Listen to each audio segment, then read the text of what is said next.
Paul tells Timothy to be an example to believers. That's what he says. He says, Timothy, be an example to believers. Set an example for believers. Notice he didn't say, be an example to the world. He didn't say that. He said, be an example to believers. In other words, first and foremost, I have to be an example to my family. First and foremost, I have to be an example to my brethren. First and foremost, I have to be an example to those who I want to follow me. First and foremost, I have to be an example to the house of God. First and foremost, I have to be an example to Victory Outreach. And you should want to be one as well. You have to be an example to, I have to be an example to him. And I have to be an example to him. And I have to be an example to him. And I have to be an example to him. And I have to be an example to him. And I have to be an example to her. And to her. And to her. And to her. And to her. I have to be an example. And if you want to be a good example, if you want to be a good leader that cannot be criticized, then you have to be an example to each other in your church. He said, set yourself as an example to the believer, not the world. Interesting. Read it again. Oh, other places it talks about how we should be before the world. But here, in this passage, he wants it clear that I should be an example to Danny. And Danny should be one to me.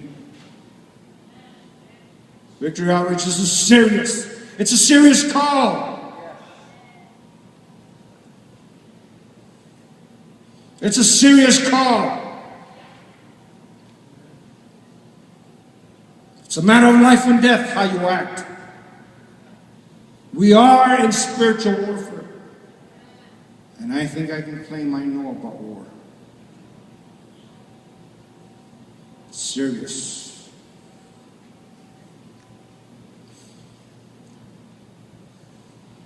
Paul tells Timothy to be an example to believers. You and I have a duty and a responsibility to be an example, a pattern that believers can follow. Paul says, be ye followers of me, even as I am a follower of Christ. He says, look, follow me the same way I am following Christ. It's a cop-out. And you know what I'm going to say? It's a cop-out to say, don't look at me. It's a cop-out. If you see me do something wrong and I say, don't look at me. Keep your eyes on Jesus. That's sick. And I don't mean it the way you guys use that word. I mean, that's horrible to say, don't look at me. Keep your eyes on Jesus. No. Paul is telling Timothy, set an example for the believers. Paul wants Timothy to tell the people to look at him. We must be bold enough to tell that to our congregations. We must be bold enough to be able to tell that to those that follow us. Look at me.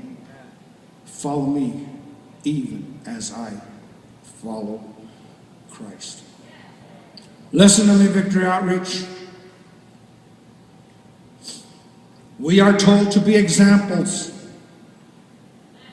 in speech, in conduct, in love, in faith, in purity. These qualities have to do with our character.